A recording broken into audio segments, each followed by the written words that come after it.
liderazgo y ha participado en Fundación para la Productividad y Competitividad, Centro de Educación Continua en la Facultad de Economía. Es muy extenso, ¿no? Entonces igual lo iremos compartiendo. Y bueno, hoy el título del día de hoy sería Mafias Transnacionales, Economía Criminal, Globalización y Mafias en México. Esta es una presentación preliminar de este libro por parte del maestro Jorge Retana Yarto. Y pues bienvenido con nosotros aquí. Pues bienvenido y lo dejamos para que nos comparta. Gracias.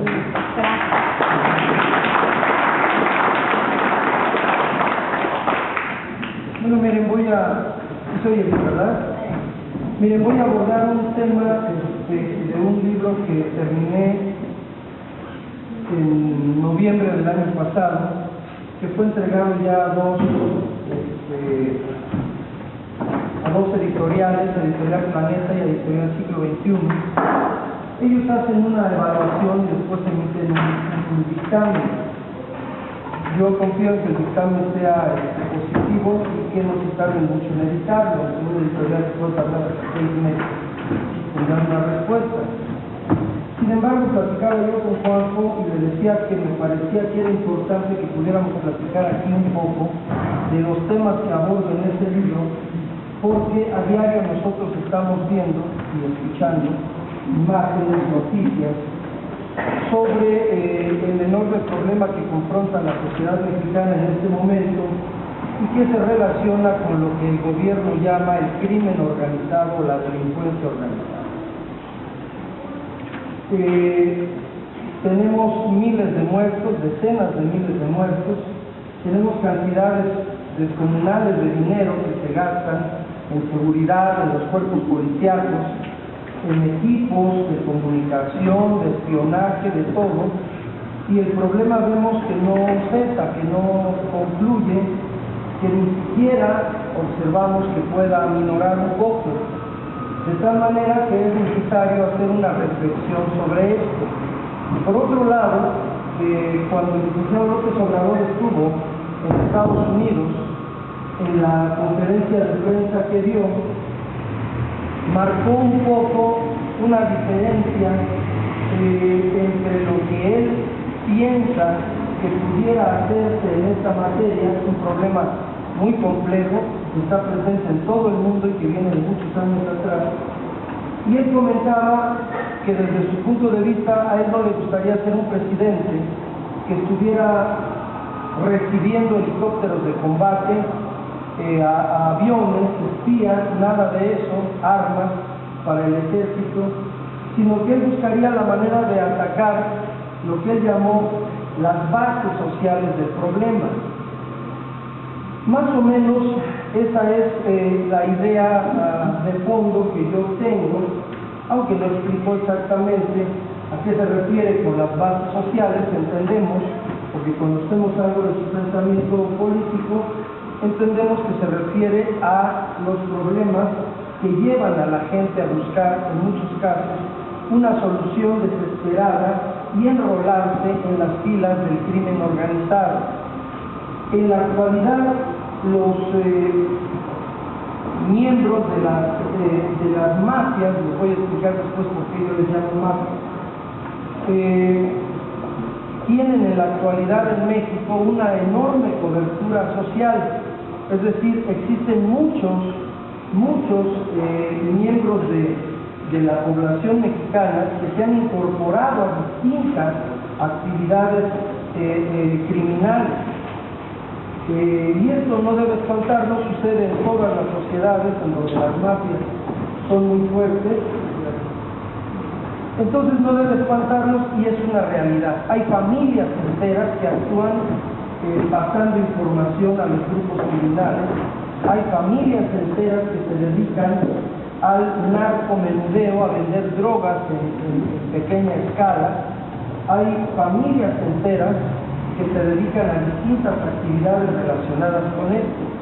De tal manera que, por ejemplo, en aquella entrevista que le hizo el director de Proceso al Mayo Zambada, le decía el Mayo Zambada, el narco no va a poder ser erradicado en México porque ya está inmerso totalmente en la sociedad. Si la sociedad ya participa de esta situación.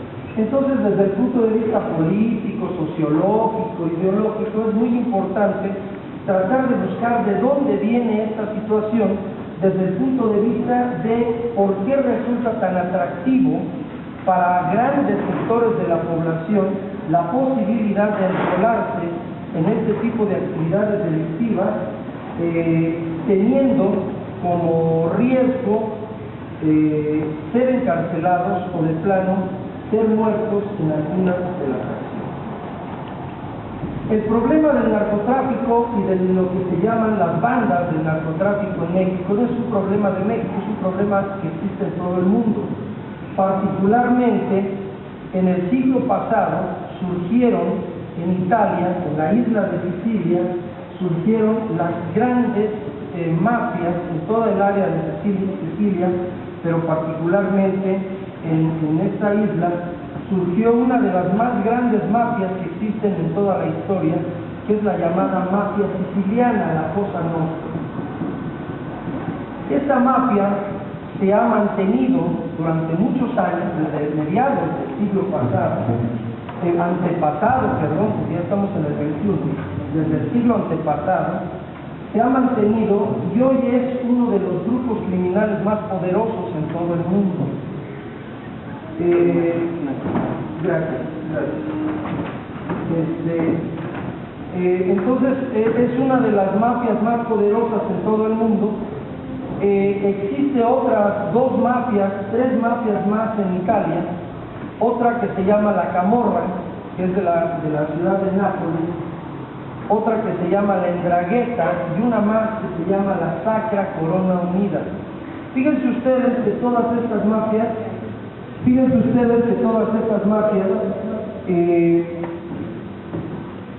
vienen desde el siglo antepasado, se han mantenido y se han desarrollado, han hecho fortunas de las que nosotros no tenemos ni idea. Les voy a dar después algunos datos, pero son lo que llamamos las mafias italianas históricas. Bueno, pues esas mafias tan poderosas son ahora ya aliados de los grupos criminales en México, particularmente de grupos como los Zetas, de grupos como el del Cártel de Sinaloa y de otros más. Es decir, los grupos criminales en México ya hace mucho tiempo que no actúan solos, actúan con el apoyo y en alianza con grandes organizaciones mafiosas a nivel mundial como las que les acabo de mencionar.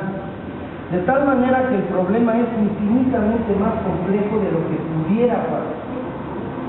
Se ha simplificado en nuestro país. En primer lugar, la información que nos llega no es una información completa, es una información bastante sesgada porque nos hablan básicamente del número de muertos, de que si detuvieron a uno de los cabecillas de tal o cual banda, pero no nos explican esa parte fundamental que es la estructura a la estructura mundial criminal en la que están insertos los grupos criminales que tienen su asiento en el territorio nacional. Y entonces nosotros tenemos una idea equivocada. Parece que estos grupos criminales solamente actúan en México, en algunas ciudades de Estados Unidos, y que por buena suerte han logrado extenderse al istmo centroamericano, es decir, hacia Guatemala, Costa Rica, Honduras, El Salvador. Y no es así. Estamos hablando de mafias que tienen una presencia a nivel mundial y que ganan cantidades descomunales de dinero. Repito, les voy a dar una. Otra cuestión importante es, se habla en México del narco. Es un término que no refleja tampoco la realidad de la situación actual. Los grupos que se dedican a cometer distintos tipos de crímenes en México ya están involucrados en toda una gama de actividades que de ninguna manera tienen que ver solamente con el tráfico de estupefacientes, de cocaína, de marihuana, de drogas sintéticas. Ya son lo que denomino yo en el libro organizaciones multicrimen, es decir, se dedican al tráfico de personas, se dedican al control de prostíbulos y de personas en prostitución, se dedican también incluso al tráfico de órganos, se dedican a las drogas, se dedican al tráfico de armas, se dedican a una gran cantidad de actividades criminales, de tal forma que referirnos a ellos simplemente como grupos del narco es una referencia totalmente equivocada, porque no nos da en realidad idea de la dimensión del problema. Entonces, estamos frente a organizaciones infinitamente más poderosas de lo que cualquiera de nosotros nos podamos imaginar. Otra cuestión que llama también la atención dentro de la información escasa, sesgada y en muchos casos equivocada o insuficiente, mejor dicho, que nos dan en los noticieros de radio, televisión y en los periódicos, es que estas organizaciones tienen ya en la actualidad un nivel de riqueza acumulada que es extraordinario. Por ejemplo, la fortuna actual del líder del cártel de Sinaloa, que es Joaquín Guzmán Loera, se estima entre 13 y 18 mil millones de dólares. Es decir, estamos hablando, repito, de cantidades que ni siquiera nos imaginamos, yo creo que no caben en todo el edificio, o sea, son cantidades descomunales, de tal manera que eso nos da idea del poder tan grande económico que han acumulado estas organizaciones. Y entonces una pregunta muy importante que surge es, ¿y cómo han podido acumular tales cantidades de riqueza? Necesariamente han tenido que contar con grupos muy amplios de cómplices, tanto en los gobiernos, en las policías, probablemente también en el ejército y desde luego también en las empresas privadas. De otra manera no podríamos entender cómo han podido acumular cantidades de riqueza tan extraordinarias. Entonces, tenemos ahí otro problema muy importante. El problema de las drogas es uno de los problemas más viejos que tiene en la actualidad la sociedad, las sociedades nacionales, las sociedades humanas. El problema, por lo menos, debemos situarlo desde las etapas en donde los países occidentales tenían amplias colonias. Podemos situarlo en lo que probablemente algunos de ustedes han escuchado y que se denominaron las guerras del opio.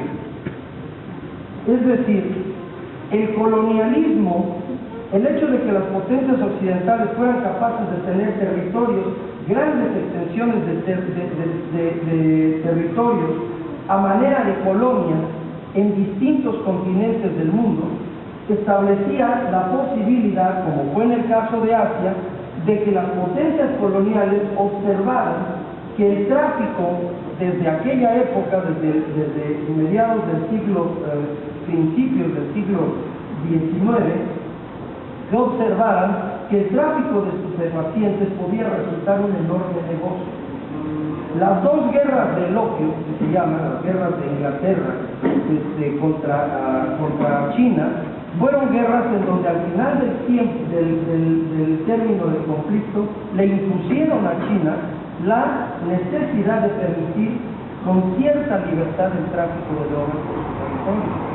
De tal manera que rápidamente el comercio de estupefacientes se empezó a trasladar a los países aledaños a China y se empezó a convertir en un gigantesco negocio. Entonces, desde la época del colonialismo, las potencias occidentales ya utilizaban el tráfico de drogas como una forma de allegarse cantidades muy importantes de dinero. Y este fue el caso de Inglaterra, fue el caso también de Francia, desde que estaba en la península de Indochina, cuando dominó Vietnam, Laos, Camboya, todo lo que hoy se conoce como la península de Indochina. También Francia, como potencia colonial, controlaba el tráfico, la producción y el tráfico de la adormidera, de la amapola y finalmente de la heroína.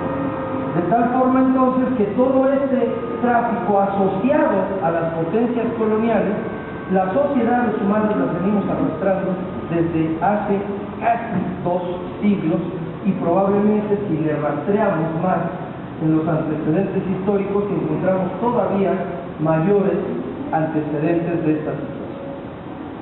Entonces, el tráfico de estupefacientes o de enervantes, de drogas, se utilizan distintos conceptos, tiene que ver, para empezar, con las posesiones coloniales, particularmente en Asia. Después, existe también otro elemento que es muy importante. Estados Unidos surge a principios del siglo XX como la gran potencia, termina el siglo XIX como la 4ª economía más grande del mundo y entra a principios del siglo XX como la 2ª economía más poderosa después de Inglaterra. Después de la Primera y Segunda Guerra Mundial, Inglaterra cede su lugar de gran potencia económica a los Estados Unidos. ¿Y qué tiene que ver esto con lo que venimos platicando? Lo siguiente: Estados Unidos empieza desde las primeras 2 décadas del siglo XX, es decir, hasta los 1910 y 1920, empieza a tener problemas importantes de consumo de alcohol y de consumo de algunas drogas.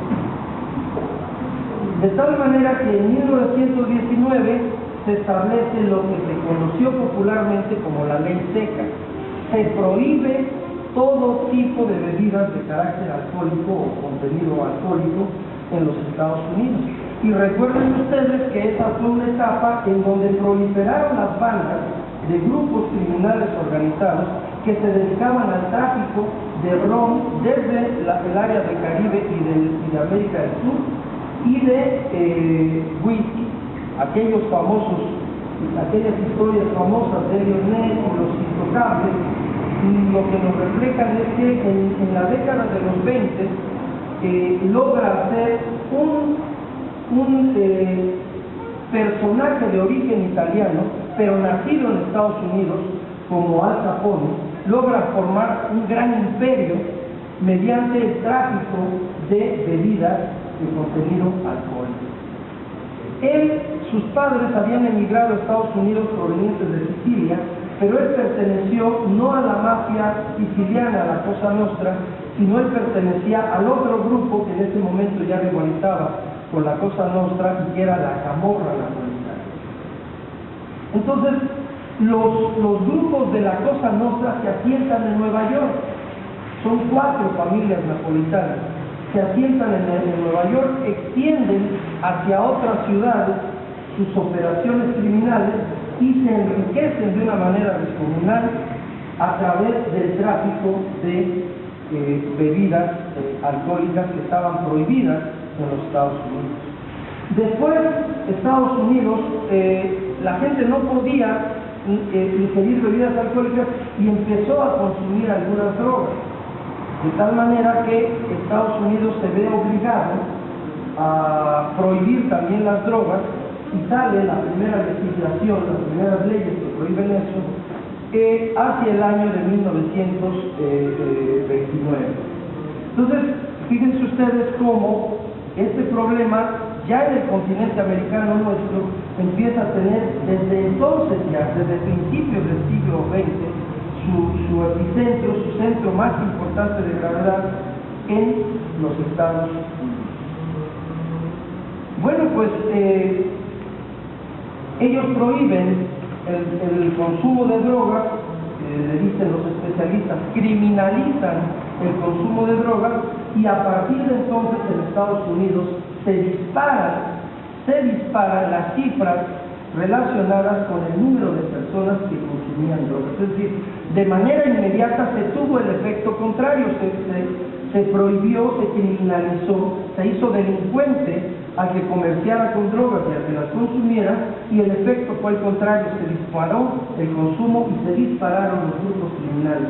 ¿Por qué? Porque era extraordinariamente rentable, era un gran negocio vender drogas, porque la gente las buscaba y estaba prohibido hacerlo, de tal manera que las pagaban a precios mucho mayores que si hubieran estado legales. Ya entonces, en México empezó a aparecer el problema, básicamente en Sinaloa, en Sonora y en Baja California. Empezaron los grupos de inmigrantes chinos que llegaban por el Pacífico, empezaron a consumir, a plantar y a consumir amapola, adormidera, y empezaron a traficar en la región del noreste con este tipo de hierbanas. De tal forma que los Estados Unidos empezaron a tomar nota de que en México se estaba generando, en las regiones en los estados que acabo de mencionar, un poco Chihuahua también, se estaban desarrollando ya grupos de traficantes, grupos de comerciantes con este tipo de drogas. Fue suficiente las primeras noticias, pero ya desde entonces se empezaron a vincular con grupos de gobierno. Ya hubo en aquella época, le estoy hablando de los años 30, el asesinato de un gobernador a manos de un personaje que le decía mexicano, que estaba totalmente, un gobernador de Sinaloa, que estaba involucrado ya en el tráfico de drogas. Entonces, fíjense, el asunto de las drogas viene vinculado a enormes cantidades de dinero, a la formación de grupos criminales muy poderosos.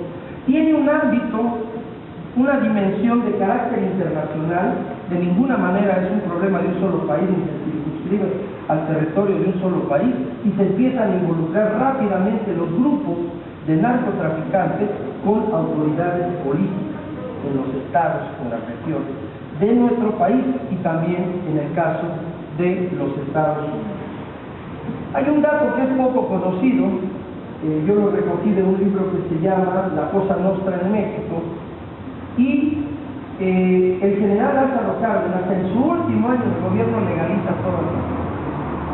Legaliza la marihuana, legaliza todas las drogas que en ese momento ya conocemos. Obviamente hoy ya la oferta es mucho más variada, pero las legaliza todas las que en ese momento se conocían. Y son las presiones, él había incorporado a su gabinete a un médico que había estudiado en Francia, era mexicano, pero se había de estudiar en Europa, había estudiado en Francia, y este médico, él lo incorpora, todavía no se llamaba Secretaría de Salud, se llamaba Departamento de Salud, lo incorpora como titular en su gobierno del área de salud, y él le plantea la necesidad de legalizar las drogas. Y el general Cárdenas emite un decreto en donde legaliza las drogas en el último año de su gobierno. De tal manera que es la gran presión que desarrolla el gobierno norteamericano contra el gobierno mexicano, y claro, el estallido de la Segunda Guerra Mundial, la situación internacional cambia, todo se modifica con el estallido de la Segunda Guerra Mundial, y todos estos factores conducen a que el general Cárdenas dé marcha atrás en esta medida, que en ese momento era una medida verdaderamente revolucionaria, y no solamente revolucionaria, sino que cambiaba totalmente el tono de las medidas que estaba tomando Estados Unidos. Estados Unidos apuesta a criminalizar el consumo, crecen las organizaciones criminales, crecen los vínculos con las autoridades políticas, crece el amasamiento de fortunas, y entonces México se mueve en un sentido contrario. Pero son estos los factores los que obligan al general Cárdenas a dar marcha. No solamente existen las mafias italianas, las cuatro que les mencioné. Por ejemplo, la Ndrangheta es el gran aliado de los Zetas en México. Los Zetas son los grandes aliados de la Ndrangheta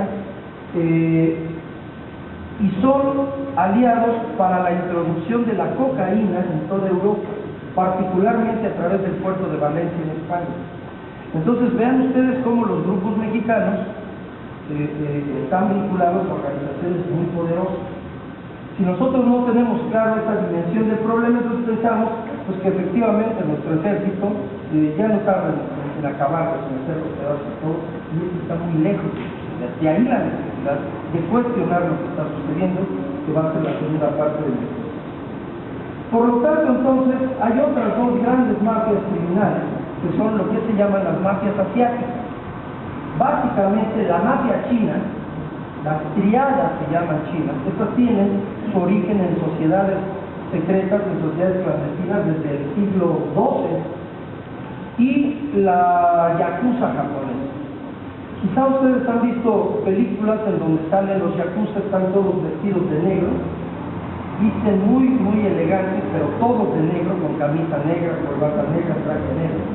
Son amantes de los grandes carros norteamericanos, les gustan mucho los Cadillac, les gustan mucho los autos de lujo, y son mafias que también han acumulado cantidades descomunales de dinero. Imagínense ustedes que, por ejemplo, la yakuza, las mafias chinas, mueven alrededor del mundo, tienen presencia en todo el mundo, son alrededor de 100.000 integrantes, 100.000 o 120.000 integrantes, repartidos en todo el mundo, organizados en triadas, en grupos de 3, no se conoce más que uno de cada grupo y actúan en todo el mundo, incluyendo desde luego México y en Estados Unidos, no se diga.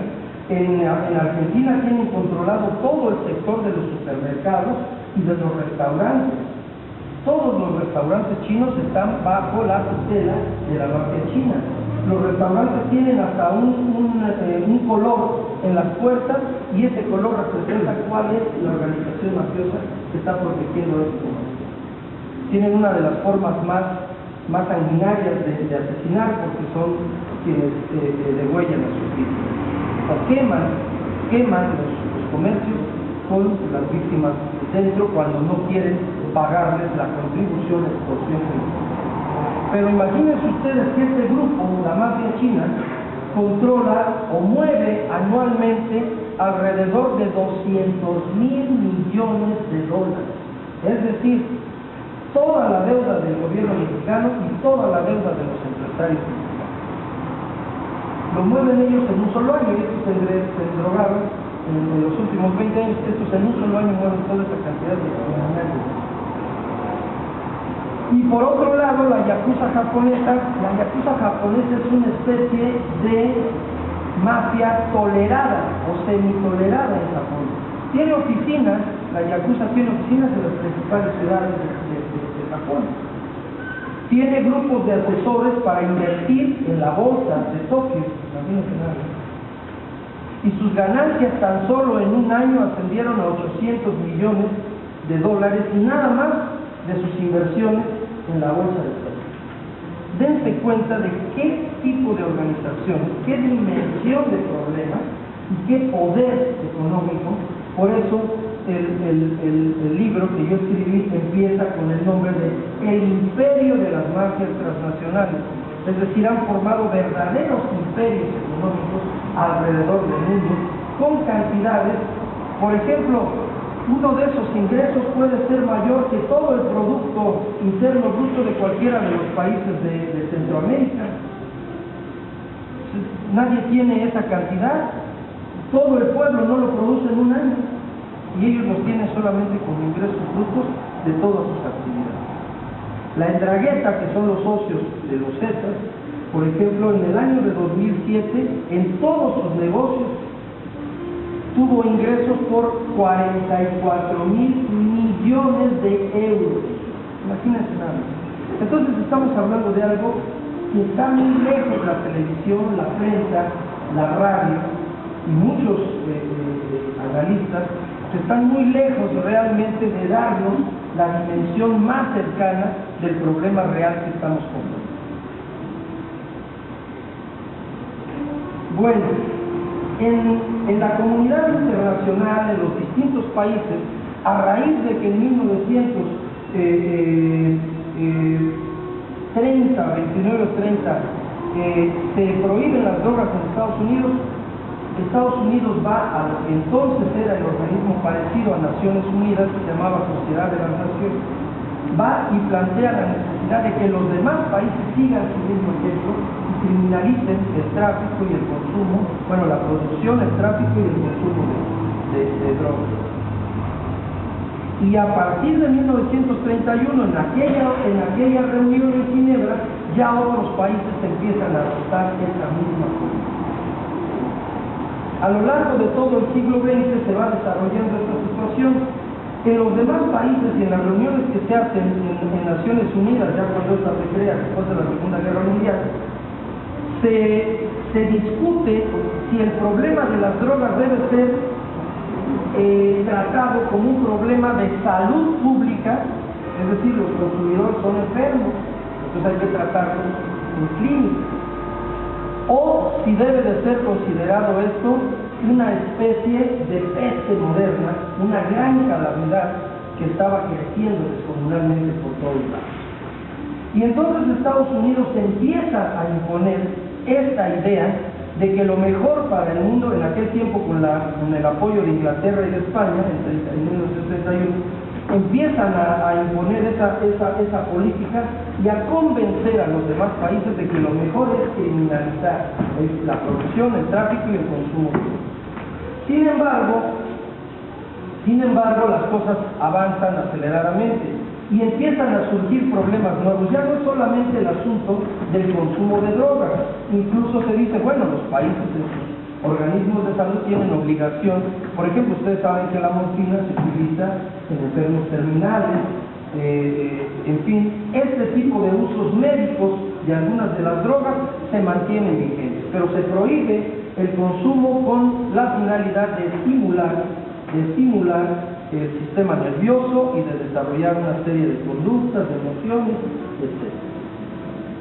Entonces Estados Unidos va imponiendo esta idea, y hacia finales de los años 60 en México ya empiezan los gobiernos entonces del PRI a aceptar este planteamiento. Ya en el año de 1969 Díaz Ordaz se reúne en la ciudad fronteriza de Ciudad Acuña, se reúne con el presidente Richard Nixon y firman, se reunieron para inaugurar lo que se llamó en aquel tiempo la presa de la amistad, pero Richard Nixon aprovecha para tratar el asunto de toda la droga que ya pasaba desde México, proveniente del norte, hacia Estados Unidos. Y entonces Díaz Ordaz acepta la primera operación que se llama Operación Intercepción. Entonces, una de las ideas que a partir de esto yo desarrollo en el libro es que no es exacto atribuir exclusivamente a Felipe Calderón la responsabilidad de esta situación. Realmente todos los gobiernos precedentes del PRI y los dos gobiernos que ha tenido nuestro país del PAN son responsables de esto, porque siguieron la política que desde los años 30, a lo largo de los años 40, 50 y 60, impuso Estados Unidos a través de las Naciones Unidas a todos los demás países. Asumieron los gobiernos mexicanos ese planteamiento de que lo mejor era criminalizar la producción, tráfico y consumo de estupefacientes y que había que perseguir a todos los que se dedicaran a eso. Pero aquí tenemos un problema. En México pues, siempre ha habido a quien le pueda interesar consumir eso, pero el gran problema lo ha tenido siempre Estados Unidos. No es un problema de los consumidores mexicanos, es un problema de la sociedad norteamericana. En la actualidad hay alrededor de 40 millones de estadounidenses que continuamente se drogan con distintos tipos de estupefacientes. Entonces el gran problema ha sido ahí. Hay una frase que dicen que Díaz Ordaz le repitió al presidente Nixon, que le dijo, mire usted, presidente, México es solamente un trampolín, cierren ustedes su alberca y se acaba el trampolín. Bueno, pues lo malo fue que ese tipo no pasó de una declaración ingeniosa y aceptó la política norteamericana. Luis Echeverría siguió con esa misma política con una variante. Empezaron a involucrar al ejército en la persecución de cultivos de drogas por todo el país.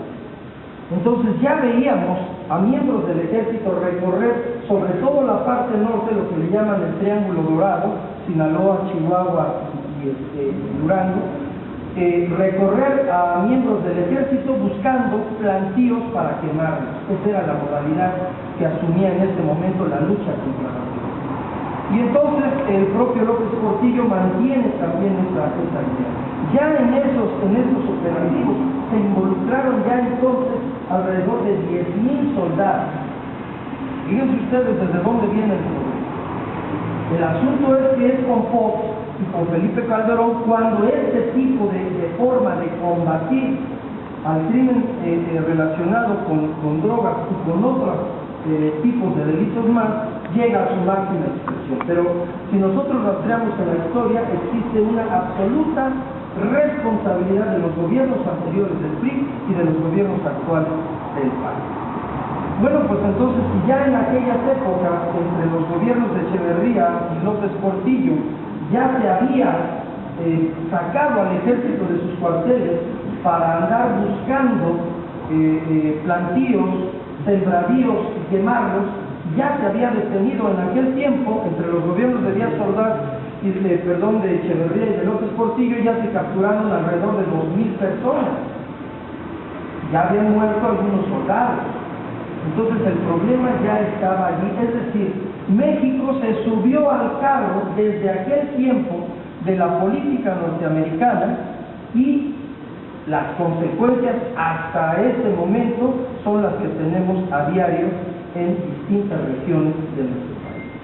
De tal manera entonces que tuvimos ahí ese primer paso. Después vino el asunto relacionado con Miguel de la Madrid y lo que se llamó en los tiempos del gobierno de Salinas el cártel de Agualeguas. Acuérdense que el propio Miguel de la Madrid reconoció en una entrevista con Carmen Aristegui que los hermanos Salinas se habían vinculado al narcotráfico. Y él dijo que eso a él no le gustó y que lo hizo casi arrepentirse de haber elegido a Carlos Salinas como su sucesor. Eso está en el libro que sacó Carmen Aristegui de esa entrevista. A Carmen Aristegui le dieron un premio nacional de periodismo por esa entrevista, porque además Miguel de la Madrid reconoció el fraude contra Cuauhtémoc Cárdenas en 1980. Claro, después quisieron banalizar las declaraciones, ¿no? Diciendo que ya estaba muy viejito, que ya estaba en universidad, ya tiene demencia senil, pero ya estaba hecha. Entonces, la situación se puso de esta manera. En México, el quiebre completo hacia la política norteamericana, hacia la subordinación total de los gobiernos mexicanos a esa política norteamericana, se da durante el régimen de Ernesto Zedillo. Y se da por las siguientes circunstancias. Los norteamericanos estaban presionando muy fuerte al gobierno de Zedillo para que aceptara una serie de medidas como extraditar a los capos, como someterse a una certificación de cada año si México estaba o no cooperando con el combate a las drogas, y si cooperaba se les daba ayuda, claro, ayuda en armamento, en helicópteros, en aviones, en armas, y si no estaba cooperando se le imponía sanciones. Zedillo se había mantenido firme a no ceder en esta situación, apoyado fundamentalmente en una actitud muy firme y muy patriota por parte del ejército mexicano. El ejército mexicano desde los años 40 creó con el general Luis Medina una doctrina que se llama la doctrina militar mexicana. Y una de las cuestiones decía, bueno, la diferencia entre el ejército norteamericano y nosotros es descomunal, es abismal. Entonces buscaremos nunca llegar a una confrontación. Pero en segundo lugar, la doctrina militar del ejército decía, trataremos de mantenernos siempre lo más lejanos posible a las acciones del gobierno y del ejército norteamericano. Entonces el ejército mexicano se había negado siempre a participar, por ejemplo, en maniobras militares junto con el ejército norteamericano. Cuando se llegaron a efectuar aquellas, entre comillas, misiones de paz, el ejército se negaba a participar, acudía a la escuela de entrenamiento ahí en Panamá, a la escuela de las Américas, pero regularmente mantenía una gran distancia del ejército norteamericano. Sin embargo, en el gobierno de Zedillo sucede una cuestión absolutamente impactante. Cuando el general Gutiérrez Rebollo captura a Amado Carrillo Fuentes en el norte del país, sus bonos dentro del ejército y dentro del gobierno se van hasta las nubes. Sin embargo, no le logran probar muchos cargos y entonces él finalmente abandona la cárcel. Pero los bonos del general Gutiérrez Rebollo habían subido tanto que Ernesto Zedillo lo nombra el encargado de la lucha contra las drogas en México.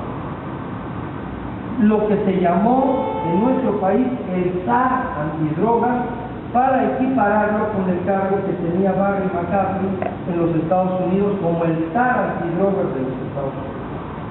Entonces eran los dos personajes, los dos de origen militar, encargados de llevar todo lo relacionado para ambos países en la lucha contra la droga. Entonces, el tremendo problema que surge es cuando a Gutiérrez Rebollo lo agarran dentro de la nómina de Amado Carrillo. Entonces, después de que él lo captura, se vuelve su empleado. Se vuelve su empleado. Entonces, cuando Gutiérrez Rebollo, imagínense, el zar antidrogas, el que tenía toda la información privilegiada, que la compartía y que compartían con él desde Estados Unidos, resultó empleado en Amado Carrillo Fuentes, que para entonces era ya el más importante de todos los narcotraficantes, porque metía cantidades descomunales de cocaína en Estados Unidos, fundamentalmente apoyándose en la vía aérea. Se había ido a Rusia a comprar aviones de tamaño ligero y mandaba toda la droga por vía aérea. Por eso le decían el señor de Rusia. Entonces, eso desde luego que pone a Ernesto Zedillo en una situación muy, muy delicada. Entendamos, imagínense nada más que le cayeron encima todo el gobierno mexicano y le decían, pero qué brujos son, ¿cómo voy a creer que nombran ustedes estar antidrogas a alguien que es empleado del principal narcotraficante de México? Entonces, a partir de ese momento, acorralan a Ernesto Zedillo y le sacan concesiones muy importantes. ¿Cómo aceptar la extradición de los casos? Es decir, el sistema judicial mexicano ya no iba a ser el encargado de juzgarlos, sino como tenían cuentas pendientes, los reclamaba la justicia norteamericana, había que mandarlos a Estados Unidos a ser juzgados. Y acuérdense la imagen de García Ábrego subiéndolo a un avión y es extraditado a los Estados Unidos y con él muchos más. Le imponen el asunto de la certificación. El Congreso norteamericano dice, no tenemos confianza en lo que hace ni el presidente ni nadie. Allá, porque allá la corrupción es tan descomunal que resulta que estar antidrogas, ser empleado de Amado Carrillo y nadie se había dado cuenta. No puede ser. Entonces, le imponen a México el hecho de una certificación. Lo van a estar observando cada año y si no opera, según su punto de vista, en la guerra antidrogas, podía sufrir sanciones importantes. Entonces Zedillo tiene que ceder en todas estas cuestiones y al ceder Ernesto Zedillo empieza a ceder también al ejército mexicano. Empieza a aceptar una mayor colaboración con el ejército norteamericano y empieza a aceptar también no solo una mayor colaboración, sino directamente. Por ejemplo, el ejército mexicano trataba de que cuando se aprovisionaba de armas vinieran de distintos países, no solamente de Estados Unidos. Entonces, todos esos factores empiezan a quebrantar lo que había sido la entonces posición firme del ejército mexicano y soporte de una política en donde todavía no estábamos totalmente subordinados a la política norteamericana en materia de drogas. De ahí en adelante hasta la actualidad. Los tenemos metidos, vayan ustedes a Reforma, ahí están las antenas, está la CIA, está el FBI, están los servicios de inteligencia militar, los tenemos metidos hasta el cuello. Entonces, una cuestión muy importante. El eje principal de toda la actividad de las mafias internacionales y de las mafias mexicanas es el lavado de dinero. Todas las actividades criminales que les generan enormes masas de recursos, de dinero, no tendrían sentido si ellos no logran como se dice técnicamente, blanquear los capitales o lavar el dinero, como le quieran decir. No tendrían sentido porque ¿a dónde iría a parar todo ese dinero? Bueno, pues todo ese dinero se empieza a lavar y la gran pregunta es ¿en dónde? Pues en el sistema de bancos. No hay otro lugar. No puede haber otro lugar. Pero también se lava entre grandes empresarios que aceptan dinero de narco para invertirlo. Lean ustedes el libro de Anabel Hernández, Los Señores del Narco, y ella denuncia casos ahí bastante fuertes de empresarios mexicanos muy conocidos, que ella dice tener los elementos para afirmar que lavaban dinero, por ejemplo, en el caso de dinero de Amado Carrillo, y que de repente empezaron a comprar un montón de hospitales y luego un hotel y empezaron inmediatamente a ver que se tenían cantidades descomunales de dinero. Entonces, pero también el otro gran cómplice de las mafias para lavar el dinero son los funcionarios públicos, las autoridades del gobierno, personajes del primer círculo presidencial que de una manera muy soterrada, pero de alguna forma participan en el negocio de lavar dinero o de aceptar pagos muy importantes de los narcos a cambio de información. Y estos no son inventos, ya está documentado. Por ejemplo, en el libro que les comento, Los negocios de la Cosa Nostra en México, se describe paso a paso cómo los grupos del más grande capo de origen italiano en Estados Unidos, Lucky Luciano, vendían la droga en México, vendían la cocaína y lavaban dinero a través de una chica que se llamaba, se apellidaba Gil. Y en el Hotel Reforma, en el bar del Hotel Reforma, esa chica hacía allí todas sus pachangas y metían droga. Y estaba involucrado en ello gente muy cercana al presidente Miguel Alemán. Había gente del ejército también vinculado, y si ustedes se acuerdan, los que tienen más o menos mi edad, se han de acordar de un periodista que se llamaba Agustín Barrios Gómez, que escribía una columna en el Novedades que se llamaba Ensalada Popó. Él se dedicaba a hacer crónicas de los grupos de la alta sociedad sobre esta cuestión, y él empieza a tomar nota allí de que era descomunal la cantidad de dinero que se gastaba esta mujer haciendo las pachangas. Y entonces todo el mundo se preguntaba, pero ¿de dónde saca tanto dinero si ni trabaja? Después se dijo que fue hablando de Miguel Alemán, etcétera. Bueno, pues porque eran fiestas para armar las convicciones relacionadas. Y ella era gente directamente de los cristianos.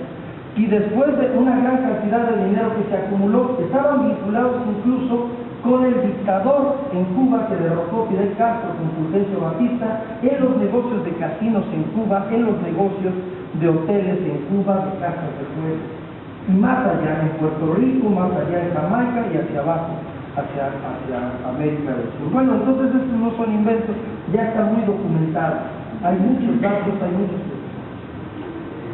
Entonces el gran problema de México ha sido que nosotros no tenemos el más grande mercado de drogas y estamos poniendo los muertos. Quien tiene el problema es Estados Unidos con sus 40 millones. Pero fíjense nada más cómo lograron trasladar a los demás países lo que es el problema interno. Por ejemplo, está el mercado de la cocaína en Estados Unidos anualmente es un mercado que tiene un valor de 34 mil millones de dólares. Fíjense, 34 mil millones de dólares al año, nada más circulan relacionados con la compra y venta de cocaína. Bueno, pues de esos 34 mil, dicho por el órgano de Naciones Unidas que se dedica a investigar el problema de las drogas, que no me la estoy sacando yo de la mano, ahí en el libro está todo lo que el 85%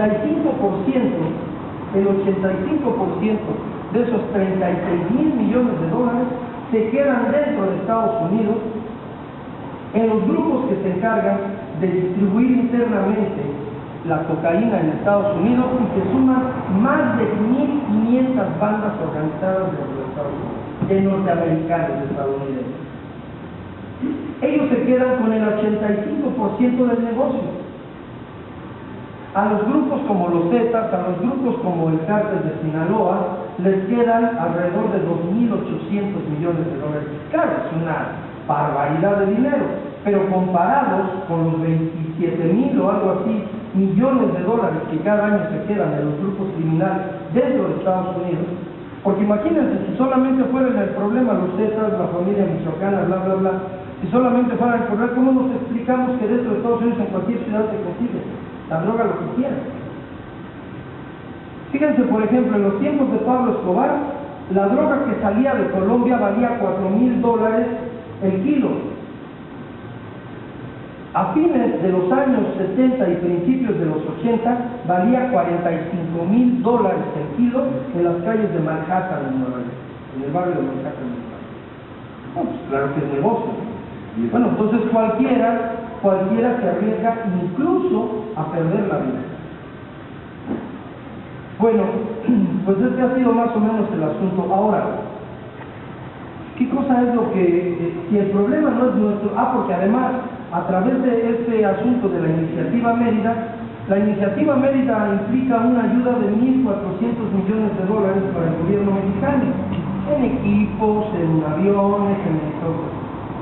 Imagínense ustedes, todo el plan Mérida es apenas la mitad de lo que gana uno de los grupos mexicanos como los Zetas o Chapo, involucrado en el comercio de cocaína y narcóticos. Es la mitad de lo que estos ganan en un año. Entonces, tienen ellos a los consumidores, tienen el negocio, sus empresas venden equipos y hacen un gran negocio.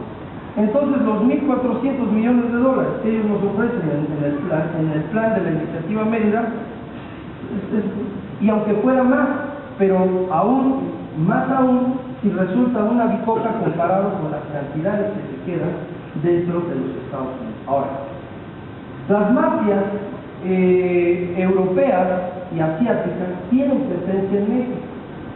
La propia diputada, que es del PAN, que se dedica a ver estos asuntos de la Constitución, lo comprobó. Hoy, por ejemplo, una parte importante de los prostíbulos en la Merced los controla la mafia roja, la mafia rusa. Ya cambió incluso pues la oferta de cuerpos, o sea, ya no todas son mexicanas, ¿no? Entonces, en España, por ejemplo, la mafia rusa controla 11.000 prostíbulos y gana alrededor de 35.000 millones de euros nada más al año. Imagínense ustedes de qué cosa estamos hablando. La inmigración ilegal a veces la mafia china la pacta desde las propias ciudades de Beijing y Shanghái. Vienen, les cobran 35.000 y hasta $50.000. Los bajan en la Ciudad de México y ya están de acuerdo la agencia de viajes, ya todo el mundo está de acuerdo y se los llevan a Miami o a San Francisco.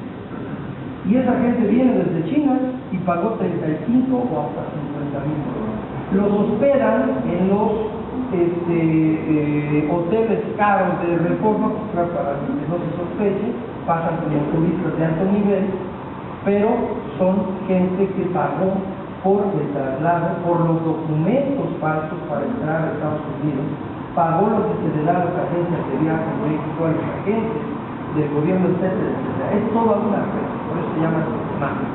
Ahora, ¿por qué digo yo que no estoy de acuerdo con que se le llame delincuencia organizada? Bueno, porque pues, cualquier grupo de delincuentes se tiene que organizar para delinquir, pero nadie lo va a hacer espontáneamente, prende, ¿no? Entonces, son grupos que obviamente se organizan, pero la diferencia más importante de las mafias con grupos de delincuentes comunes es que las mafias le disputan el territorio a los estados. Eso los politólogos le llaman que ejercen soberanía sobre el territorio. Por ejemplo, lo que han denunciado de las últimas elecciones en Michoacán, ¿no? Pues la gente de la familia, bueno, michoacana, pero que ahora se escindieron, una parte quedó como familia michoacana y la otra se llama los Caballeros Templarios, estaban en las calles pidiendo a la gente que votara por los candidatos del Partido Revolucionario Institucional. Eso lo ha denunciado el presidente Calderón. Todo el mundo lo ha dicho. La pregunta es, ¿y qué no había autoridad? ¿Qué no había policía? ¿Qué no andaba por ahí de casualidad únicamente el ejército? Entonces, las mafias, a diferencia de los grupos de delincuentes ordinarios, comunes, son gente que tiene control de un territorio. Le disputan al Estado lo que es su facultad principal, que es el control de todo el territorio nacional. Un Estado que no tiene control sobre la totalidad del territorio nacional está fallando en su aspecto fundamental, que es la soberanía territorial. Entonces las mafias tienen esa gran característica. Y a partir de que controlan el territorio, las rutas, los cargamentos, hay una tercera. Si el eje principal de las mafias es el lavado de dinero, entonces interfieren con los esfuerzos del gobierno por desarrollar, no es el caso del nuestro, pero hipotéticamente por desarrollar una economía sana, una economía que dé bienestar. En México hay cifras que hablan de que se lavan anualmente entre 25,000 y 45,000 millones de dólares. Fíjense ustedes, es una cantidad descomunal. 25,000 o 45,000 millones de dólares. Claro, las autoridades mexicanas reconocen una cifra mucho menor, más o menos hablan de alrededor de 15,000 millones de dólares. 10,000 dicen algunos, 15,000. Pero organismos en Estados Unidos que se dedican a esto, que son especialistas en buscar todas estas cifras y hacer una contabilidad, entonces hablan de alrededor de 25 o 45,000 millones. Estamos ante una situación en donde yo creo que el gobierno, los gobiernos en México han perdido casi el control de la situación. No pueden detener la actividad criminal ni con 40,000 soldados en las calles. No pueden detener el lavado de dinero, es decir, todos esos ingresos de origen criminal los lavan de alguna manera en el sistema financiero, en los bancos, en las casas de cambio, entre empresarios, con funcionarios públicos, como pueden. Ustedes vean la cantidad, cuando les quitan dinero es porque los detienen en un hotel, cargando una maleta con 1 millón o 2 o 5 de dólares. Pero ¿cuántos golpes de decomiso de cantidades importantes de dinero salen en la radio, en la televisión, en los periódicos? La más grande fue la de Sheriff Gómez, pero son 100 millones de dólares. Claro, ahí se ve, no cabían los gobiernos. Bueno, pero estamos hablando de que la cantidad total que se lava anualmente es de 25,000 a 45,000 millones de dólares. Entonces estamos hablando de un problema absolutamente que yo creo que está casi o está a punto de estar fuera de control de la autoridad. No pueden derrotar a las organizaciones criminales ni con 40 o 50,000 soldados en la calle. No pueden detener el lavado de dinero, no pueden detener las muertes, no pueden recuperar el total del control del territorio.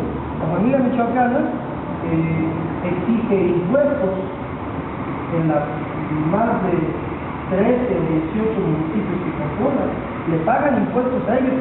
Fíjense otra atribución que es exclusiva del Estado y que ellos se la disputan al Estado, que cobran impuestos. Entonces, todas estas, por eso muchos autores les llaman a las mafias, les llaman organismos paraestatales, organizaciones paraestatales. Tienen sus propios ejércitos armados, tienen sus propias finanzas, están organizados como empresas.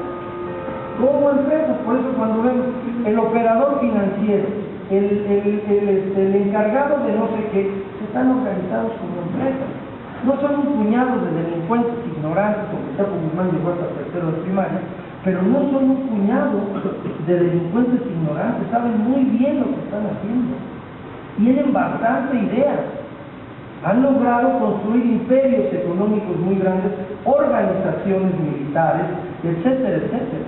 Y vean ustedes, lo que había sido una característica en Europa y en Asia, que es la participación en asuntos de carácter político, hoy las organizaciones criminales en México ya empiezan a desarrollarlas abiertamente. En Italia, por ejemplo, la Cosa Nostra paga con votos los favores que le hacen desde el gobierno. No hay tiempo para extenderme tanto y quiero dar oportunidad a que si hay preguntas o intervenciones. Pero, por ejemplo, en el libro trata una cuestión que es muy fuerte, lo hago con mucha responsabilidad, con mucha información, es cómo la mafia siciliana penetró las finanzas de México. Cómo se apropió del banco del Vaticano, de otro banco que tenía la mayoría de las acciones del Vaticano, y qué personajes estuvieron involucrados. Ahí lo trato en el libro con toda la información, ahí pongo de dónde tomo los datos, etc. Es decir, las mafias no tienen límite, pueden penetrar cualquier organización. El propio Estado Vaticano, el Estado mexicano, el Estado argentino, el Estado colombiano, lo que ustedes quieran. Otro punto que yo creo que hay que resaltar, si nosotros observamos entonces, nosotros tenemos un grave problema, porque no somos el principal mercado de consumo, pero sí somos quienes están poniendo la cantidad de muertos para darle cobertura a una política estadounidense que no ha tenido éxito en ninguna parte del mundo. Los últimos informes, el último que se dio a conocer en noviembre de 2011, habla de que ha crecido el comercio y el consumo de drogas, de todas las drogas, en todas las partes. En ningún lado ha bajado. En todos lados ha crecido. El lavado de dinero, por todo lo que algunos de los datos que les he dado, tampoco se ha reducido en ninguna de las partes del mundo. Entonces, ¿a quién le sirve esta política? Si no ha tenido éxito en ninguna parte del mundo, claro, los Estados Unidos no meten a su ejército. Quisiéramos ver al ejército norteamericano reprimiendo a los 40 millones de consumidores. Pues no, entonces dicen, no, pero es que el problema es que tú dejas pasar, no, el problema es que tú allá se mueren por consumirlo. Entonces, tenemos un gravísimo problema. Repito la pregunta, entonces, ¿a quién le sirve esta política? Entonces, realmente, ¿qué es lo que quiere Estados Unidos de nosotros? Bueno, ya nos tiene totalmente arrodillados con esta política. Ya dijimos, ahí están en reforma los organismos de inteligencia, de espionaje, etc. El gobierno norteamericano controlaba el tráfico de estupefacientes cuando ocupó Vietnam, controló la producción, se disparó la producción y el comercio de heroína en toda la región asiática cuando ocupó Afganistán, porque todavía no lo deja totalmente. Entonces el gobierno norteamericano, a través de la CIA, de la DEA, de organismos como estos, desarrolla el control de las drogas para financiar operaciones que dentro de Estados Unidos no les son permitidas por el Congreso.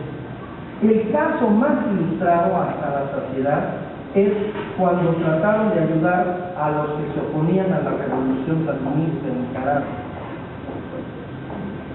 Bueno, el mismo Pablo Escobar y el mismo Félix Gallardo, que en aquel tiempo era el capo de capos, ¿no?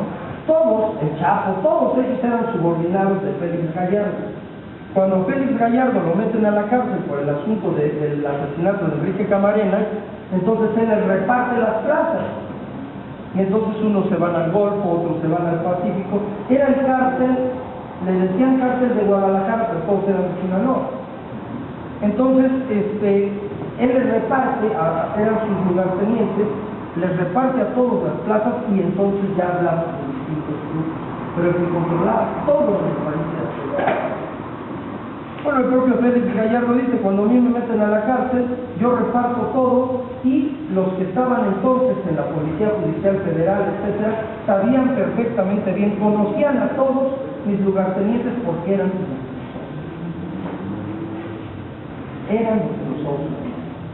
Entonces, fíjense ustedes, los organismos policíacos logran penetrar el ejército, logran penetrar la policía, los gobiernos municipales, los gobiernos estatales, están presentes todos. Tenemos un problema gravísimo. Decíamos, ¿y entonces qué quiere Estados Unidos?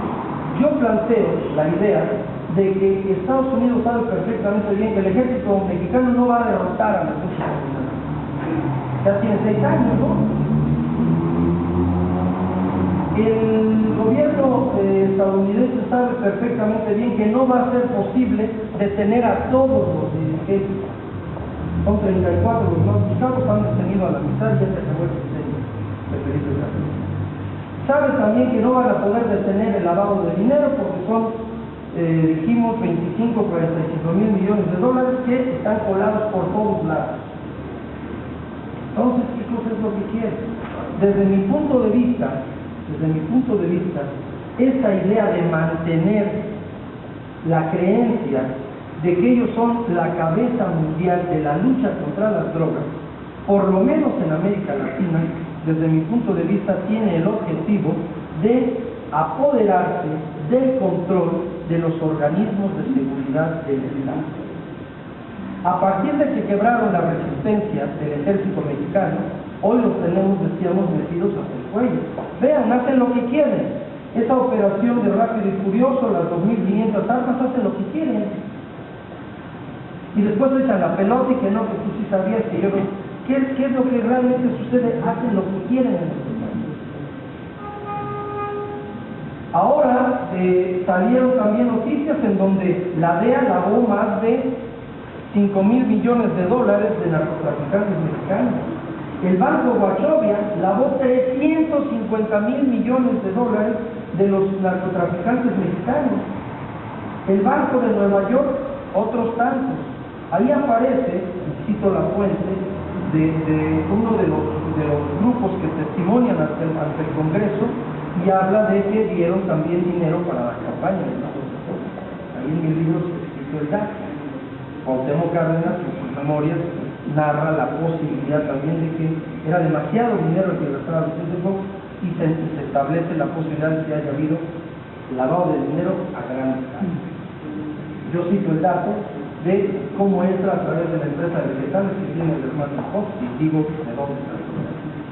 Entonces, todas estas cuestiones implican que los Estados Unidos saben que no vamos a avanzar demasiado, pero esto les ha dado el pretexto perfecto para tomar el control de los organismos de seguridad. Hoy la Policía Federal no podría ser tal si no es con toda la asesoría, con todos los instructores, con todo el dinero y con todo el control que tienen los organismos del gobierno norteamericano. El ejército en México, bueno, se ha rearmado con material, con equipos bélicos y con dinero desde Estados Unidos.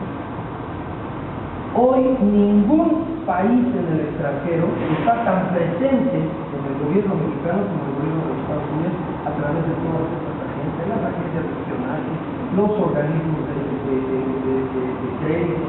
Todo esto implica que los Estados Unidos, como nunca, tienen el control de los aparatos de seguridad del Estado, y eso es demasiado.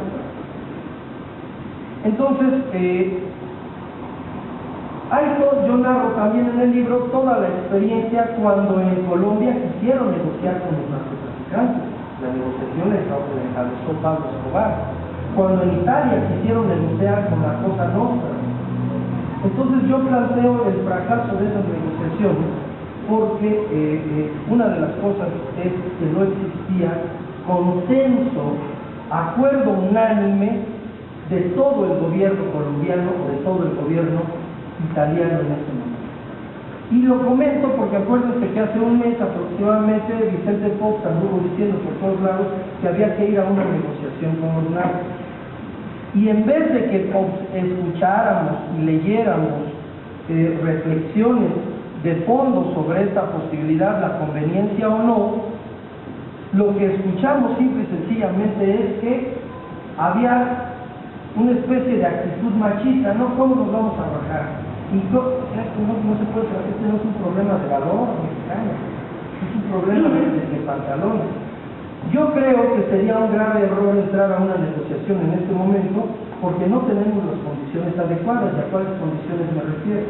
Tenemos un Estado, una autoridad demasiado débil. Un Estado demasiado débil. Tenemos organismos policíacos que todavía son fácilmente penetrables por las organizaciones delictivas, por las masas. Tenemos un ejército que, a pesar de los esfuerzos que hace, es responsable de una gran cantidad de violaciones a los derechos humanos y en algunos de los casos, como el que presenté del general Gutiérrez de Boyo, han sido forzados por las organizaciones mafiosas. Entonces tenemos un problema también en donde la reforma política, lo que llamamos la transición democrática, no ha logrado consolidarse. Tenemos algunos retrocesos.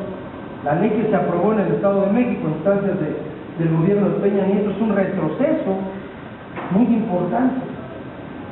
Y así por el estilo. Entonces, en esas condiciones de un país entrar o querer entrar a un proceso de este tipo sería un gravísimo error. ¿Qué tendríamos entonces que hacer?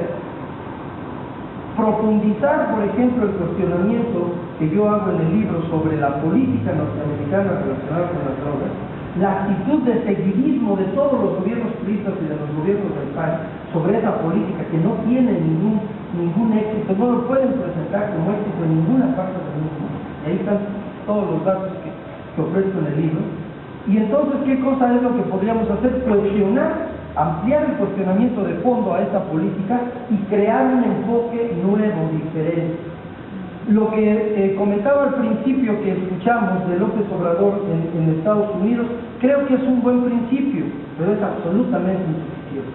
Va a llegar el momento en que le van a decir, ¿usted qué cosa, como dice la canción, usted qué haría? ¿Usted qué haría? Y si él dice, yo no quiero la cooperación norteamericana a través de armamento, es correcto, pero es insuficiente. El problema del crimen organizado o de las mafias es un problema que tiene que ver con el hecho de que haya millones de mexicanos que prefieren estar en la ilegalidad que respetar el orden social, que es el orden jurídico de la convivencia pacífica y armoniosa. Que vean en los narcos, que vean en la actividad criminal una forma de vida preferible a otra forma de vida, aunque sea modesta pero decente. Es decir, es un problema que tiene que ver con lo cultural, con lo ideológico, con lo político y desde luego, como decía al principio, de las raíces socioeconómicas.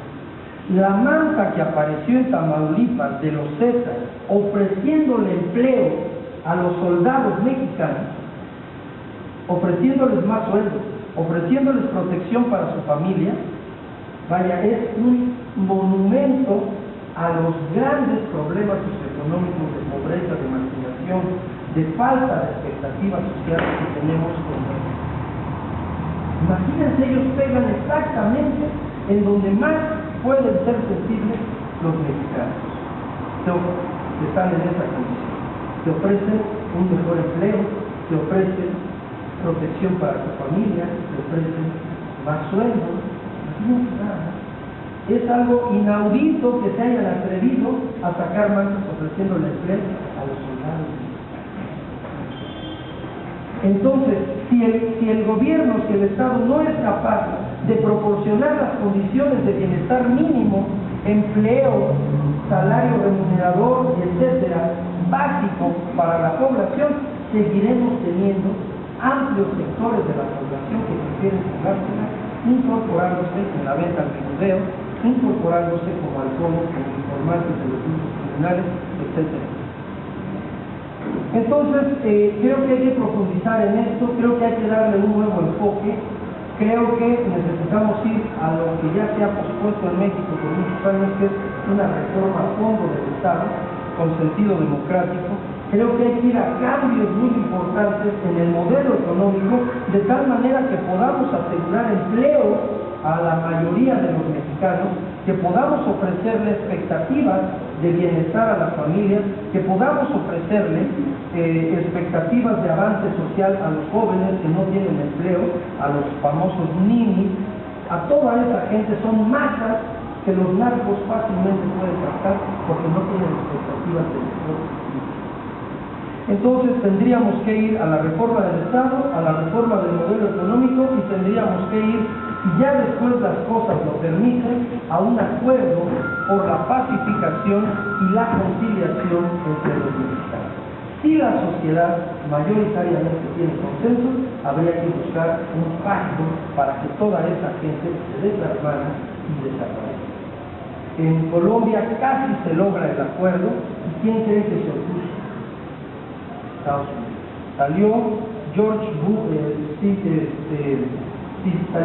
Bush hijo a decir: debe continuar la lucha a fondo contra los narcos en Colombia, y le dinamitó la negociación al gobierno de Oscar Barco, que ya estaba echando a andar con la gente de Pablo Escobar y con todo. En Italia se echó atrás también los acuerdos. Por cierto, en mi libro hablo también de la alianza que se establece con Pablo II, con Ronald Reagan y el otro rey de España, para atacar distintos movimientos sociales de América Latina y para detener el avance de los acuerdos. Son muchísimos los temas, los datos, todo esto que expongo allí. Hoy, bueno, me dio oportunidad de exponer esto. Yo les agradezco mucho a todos su atención, su información. Muchas gracias.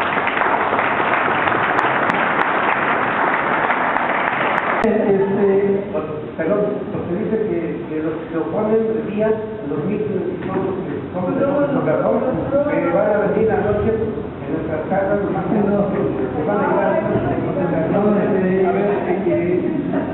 bueno, déjenme tratar de contestar lo más de todo. Miren, obviamente, pues en la plática que yo establecí aquí, pues faltaron muchas de las cosas que contiene el libro, porque pues no había tiempo para referirse a todo. Pero yo no culpé solamente o mejor dicho, no finqué la responsabilidad de la situación actual, particularmente o solamente en los Estados Unidos. Yo hablé de que los gobiernos priistas desde Díaz Ordaz y los panistas hasta la fecha habían asumido la política estadounidense y la habían instrumentado en México con todas sus consecuencias y con todos los costos. Entonces, en primer lugar, la responsabilidad es de los gobernantes. ¿Por qué? Porque ellos en Estados Unidos están haciendo lo que les conviene, trasladando a otros países el costo de una guerra que a ellos les resultaría también enormemente costosa. Y entonces la idea aquella de Nixon y Díaz Ordaz, que se llama la interdicción, es tratar de bloquear la entrada de los cargamentos de drogas desde los países productores y de tránsito para que no llegue a los consumidores.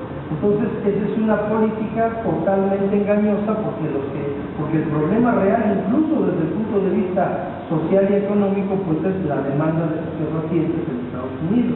Sin embargo, ellos han hecho pues, la política que a sus intereses nacionales conviene, de tal forma que a nosotros es a los que nos debe de importar que la situación se modifique, porque hemos sido arrastrados por la torpeza, por la negligencia de los gobernantes anteriores a una situación en donde tenemos realmente poco que ganar y perdemos mucho, perdemos demasiado.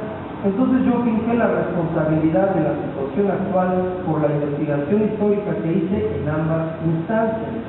En segundo lugar, lo que dije es que el problema era mucho mayor a lo que nos estaban diciendo o a lo que comúnmente se comentaba, y a partir de esto decía yo que el lavado de dinero, pues efectivamente, el lavado de dinero principalmente se hace en el sistema financiero estadounidense. Y puse como ejemplos el caso del Banco Wachovia y el caso del Banco de Nueva York. Decía yo que en el caso concreto del Banco Wachovia lavó 350,000 millones de dólares, y la multa que le impusieron las autoridades estadounidenses cuando comprobaron este lavado de dinero fue de 500 millones de dólares. Entonces, fíjense ustedes, lavaron 350,000 y les ponen una multa de $500 millones. El proceso siguió y después el Banco Wachovia se fusionó con otro banco, Wells Fargo, en Estados Unidos, un banco en California, y se paró el proceso porque los abogados de Wells Fargo argumentaron algo que yo trato también en el libro y que es lo relacionado con el secreto bancario. ¿Sí? El hecho de que no pueden ser investigadas las cuentas de particulares porque están protegidas por ley, salvo que una autoridad judicial ordene al banco dar la información. Entonces, ahí vemos claramente la complicidad o la tolerancia, por lo menos, de las autoridades en los Estados Unidos. Las empresas que se han involucrado en esto, no solamente hay empresas en México que han lavado dinero, por supuesto que hay muchas empresas de tecnología y de distinto tipo que se han involucrado en el blanqueo de capitales, y decía yo también que en Estados Unidos se quedaba el 85% de los, para poner ese ejemplo, de los $36,000 millones que vale el mercado anual de la cocaína. Y dije que había más de 1.500 grupos que se encargan de distribuir la cocaína dentro de Estados Unidos y que obviamente algo sucede allá en donde esta cocaína puede llegar a todas las ciudades de los Estados Unidos con la mayor facilidad. Entonces estamos hablando de una enorme responsabilidad de la sociedad norteamericana, en donde no solamente tolera la presencia de esos grupos, sino que se sume en la adicción a distintos tipos de drogas. Decía yo también que el asunto, desde este punto de vista, imagínense a los mexicanos que están en la cárcel por la operación aquella de Casa Blanca, que son funcionarios bancarios de nivel medio, lo que les atribuyeron a ellos que lavaron de dinero, de fondos de procedencia ilícita, no sumaron ni siquiera $20 millones. Y el Banco Wachovia lavó 350,000 millones y le sobraron una multa de $500 millones. Es decir, la sociedad norteamericana y los grupos de poder económico en Estados Unidos, por supuesto que están involucrados en el blanqueo de capitales y por supuesto que les cabe mucha responsabilidad. Y les cabe mucha responsabilidad porque se lavan en ese sistema cantidades descomunales de dinero. 350,000 millones es una cantidad tremenda. Entonces hablamos de una responsabilidad de la sociedad norteamericana, de una responsabilidad de una parte importante de la sociedad mexicana, de autoridades norteamericanas, de grupos de poder económico empresarial en Estados Unidos, igual que de grupos de poder empresarial en México. Yo recomendaba la lectura del libro de Anabel Hernández, Los Señores del Narco, y vean ustedes a qué empresarios tan conocidos denuncia a ella como los que le lavaban dinero a Amado Carrillo Fuentes, que hoy tienen una cantidad inmensa de hospitales privados, tienen cadenas de hoteles, tienen un canal de televisión, etcétera, etcétera. Entonces, por supuesto que están ahí. Ahora, no es que haya sido yo generoso al hablar del 10%, lo que pasa es que no hay 400 millones de habitantes de Estados Unidos, a donde yo me quedé eran 285, no hay 400 millones de habitantes en los Estados Unidos.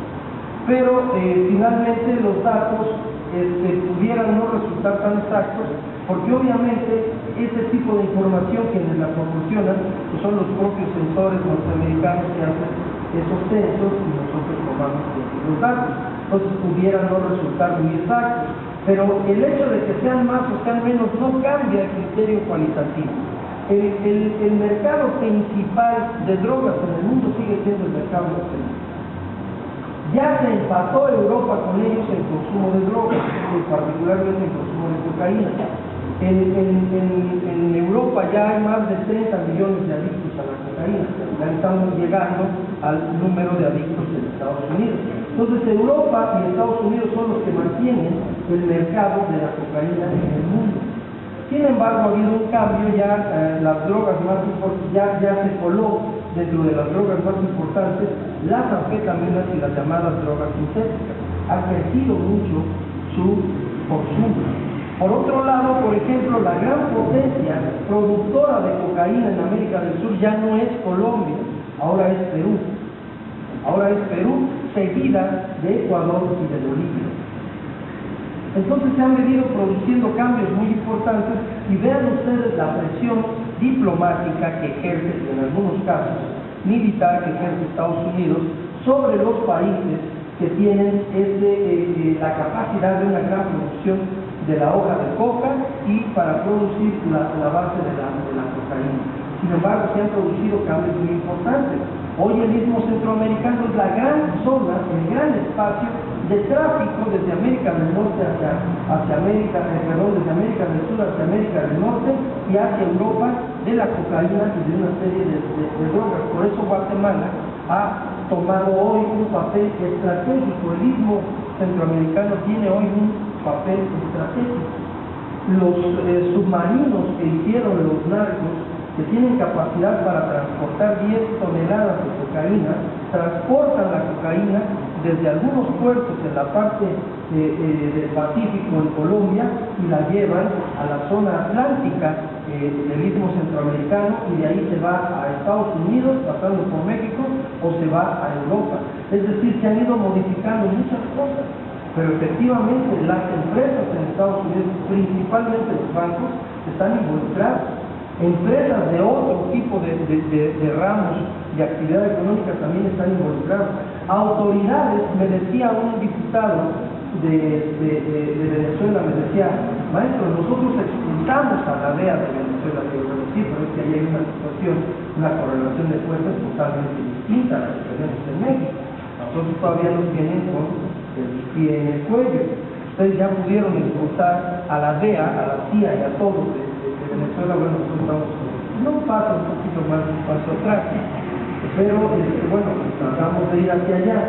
Pero el negocio da para todo el mundo y principalmente por eso yo afirmo en el libro que el mundo occidental, es decir, el sistema financiero de los Estados Unidos y de Europa y de Asia, lavan el dinero y fomentan directamente la economía. No podemos exonerarlos de ninguna de sus responsabilidades. Ellos directamente se encargan de lavar todo ese dinero. El cálculo es que cada año se lavan 350.000 millones de dólares y el principal centro de lavado es Wall Street, el mercado bursátil y financiero de los Estados Unidos. Hablaba yo de las transacciones de la yakuza japonesa en la bolsa de valores de Tokio. De tal manera que este es un problema en donde precisamente por eso hablar de la guerra contra las drogas es un gigantesco engaño. No hay tal guerra contra las drogas. Lo que hay es un enorme negocio mundial de las drogas en donde participan los gobiernos, las empresas, los narcos y partes importantes de la sociedad de cada país. En México tenemos por lo menos el ejército mexicano calculó que pudieran estar involucrados en México, en las filas del narco, más de 5 millones de personas, entre informantes, entre vendedores al menudeo, transportadores de dinero. Por ejemplo, todos los que cruzan la frontera con México traen cargando entre 5 y 10 mil dólares cada uno. O sea, es un problema de la sociedad mundial, pero estamos nosotros en medio de un gigantesco engaño que se llama guerra contra las drogas.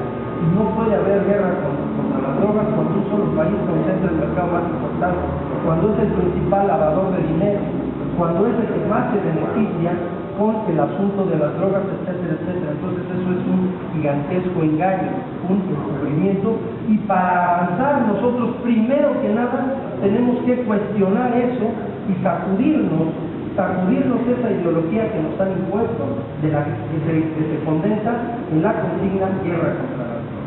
Y ahí hay responsabilidad de los gobiernos de los dos países. Y ahí el candidato de la izquierda en México tiene que avanzar en sus planteamientos. Es insuficiente que diga que no quiere ayuda militar, que quiere ayuda para el desarrollo. Es correcto, pero es absolutamente insuficiente. Se tiene que ir mucho más allá en el diseño de una política. Vean ustedes cuando Calderón convoca, está bien, dice, todos me critican, estoy mal, a ver, díganme qué harían ustedes. Y escuchen ustedes lo que dijeron los dirigentes de los partidos de izquierda. No tienen política, no tienen ideas. Fueron a demandar la legalización de la marihuana.